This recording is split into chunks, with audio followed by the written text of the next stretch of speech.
I don't think the question is how do you stop Mahomes. You don't. You No. don't. You don't. You're going to have to score points. Yeah, the question is how do you attack this Kansas City defense? Because it's not great. They have two really great players, Chris Jones and Frank Clark. And the problem with them is when they go against the Niners, they can just put Chris Jones on Spencer Burford or whoever the center is, and Frank Clark on Mike McGlinchey, and that gives the Niners problems right there. You have strength on weakness. So if the Niners could just find a solution to Chris Jones and Frank Clark, they're in business against Kansas City. This is an offense that already was putting up 32 points per game down the stretch. If they can just make that right side of the offensive line as good as the left side, I think they could actually beat the Chiefs. They could go blow for blow with them. They might need a better quarterback than Brock Purdy. We'll see. No offense to Brock, but it's Patrick freaking Mahomes we're talking about. I mean, when the Niners played the Chiefs, the Niners were an offense that scored about 20 a game. And they got beat, whatever it was, 40-17 or 20, whatever 23, it was. 44-23. What did they wind up with? I think Purdy kind of showed that, he can be a leader of an offense that can go for 30 a game. But you're still not at 40 a game. Right. So, which is what you're shooting for 40. You're shooting for 40 against Kansas City. Yeah. And Purdy's got you at 30. So what's the solution? You got to go find your Isaiah Pacheco. You know what? The 49ers have George Kittle, who's a nice player at tight end, really strong inline blocker, somewhat dynamic. The rest of the guys are not dynamic. They need they need another two. They need a number two tight end dynamic. In the worst way. Sorry, they need a number two tight end in the worst way. Big time. And either dynamic as a blocker or dynamic as a receiver. But right now they're not very dynamic there. And then they got to find a way to get Danny Gray on the field. Yeah, I mean, Danny Gray's a home run hitter, and Danny Gray's a good receiver. I mean, I know and rookie receivers struggle all over the league. It's not a Niner thing necessarily, but he's got to be. I believe in him. He's got to play. Ray's got to play. I actually think the personnel that they have is all right. If they could find a better, more dynamic tight end and beef up their O-line and make sure Purdy's healthy and, make sure that they have another backup quarterback. But I mean, yeah, I mean, I think that's the way to do it. Yeah. I mean, I'm with you. I mean, they definitely, I love the more speed suggestion. They used to have it. Mostert was underrated. Danny Gray is there. Look at Pacheco.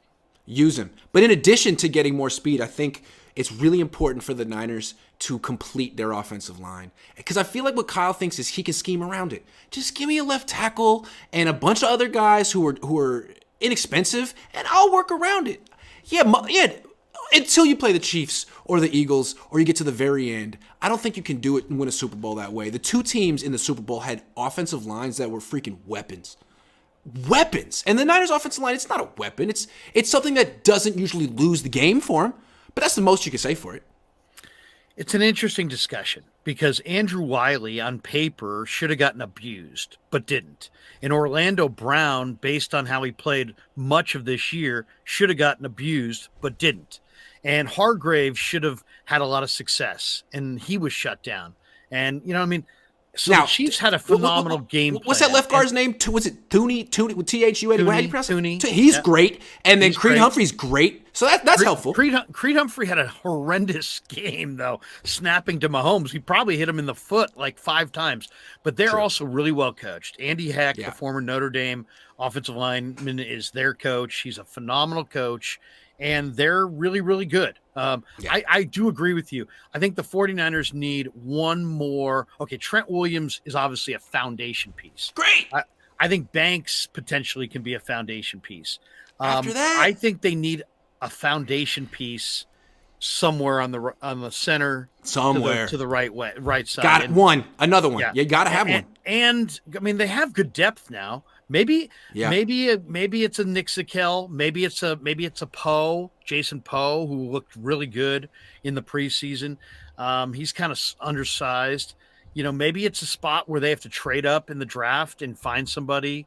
Maybe there isn't really that player in free agency. I mean, I wouldn't sign McGlinchey, but then looking at some of the other guys, I don't know that I would be in a rush to give Caleb McGarry what he deserves either. So they're in a tough spot there. I like Nick Allegretti from Kansas City, who is not starting for them, but is an academic. He's like a 46 Wonderlic. He's 26.